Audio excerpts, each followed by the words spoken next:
Joining us now, Congressman Greg Stanton of Arizona. He is a member of the House Foreign Affairs Committee. Congressman, thank you for coming to the weekend. If you watch the show, you know I've been thoroughly confused by what the president is doing with this Iran war, but also what his goals are. Watch this montage that we put together of the president's, I don't know, various rationales for what's happening. We're not talking about any easing of sanctions or giving money, no sanctions, no money, no nothing. It's not our money, it's their money, and we froze it. At a certain point in time, I guess we're going to have to give it back. We're going to destroy their missiles and raise their missile industry to the ground. I mean, they have to have some because other people have some. We've got to have some. Can they keep their highly enriched uranium?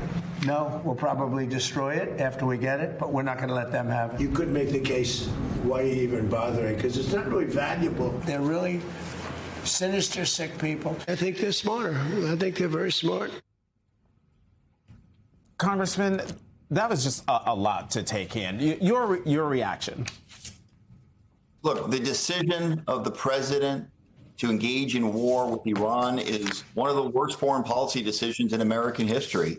Other than the Iraq War, probably the worst foreign policy decision since the Vietnam War. We never knew what the objective was. We never knew what the strategy was. For 15 weeks, this has been going on. He's never come to Congress and therefore the American public and explain what they're trying to accomplish.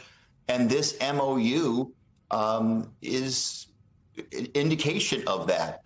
Immediate sanctions relief. What do we get out of it? I mean, we still don't know what's going to happen with the Iran nuclear material, the enriched uranium.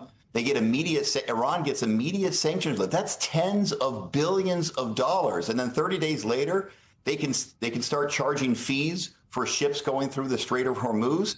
One of the singular objectives that the president said over and over again is that there would be free movement of ships through that region. Now Iran basically gets to charge a fee on every ship going through that region. Somehow we're going to come up with $300 billion to help rebuild Iran. How is that going to work?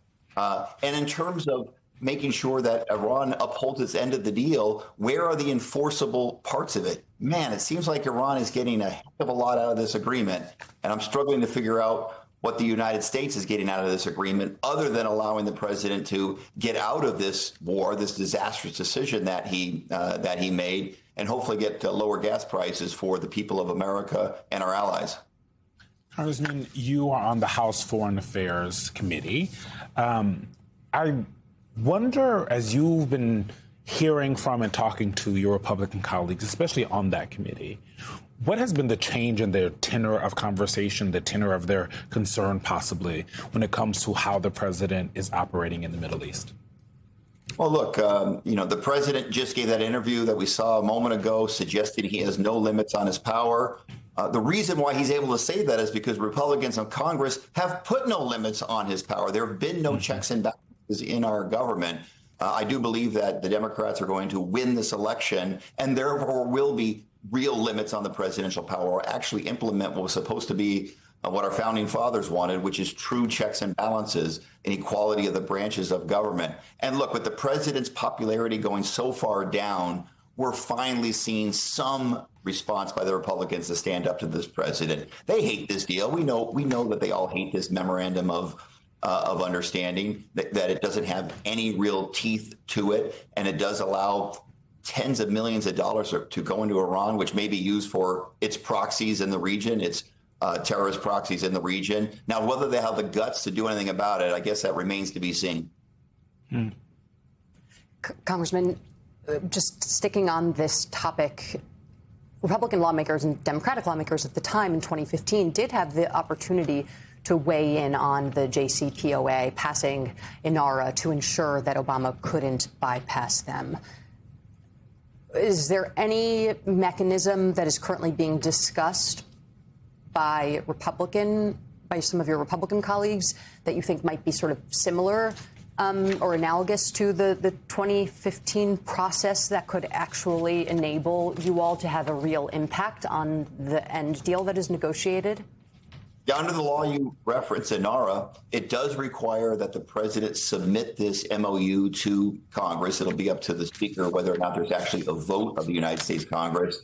But man, we have a lot of tough questions to ask. So I think the president has submitted this agreement officially to Congress. We're returning to Washington this week, and all of the issues I brought up, the immediate sanctions relief, the $300 billion deal, what is the mechanism to ensure that the Iran nuclear program, the enriched uranium, is disposed of properly. There's no details in the agreement. It just buys more time. So we have a heck of a lot of difficult questions for them. We hope our Republican colleagues will join us in asking these tough questions.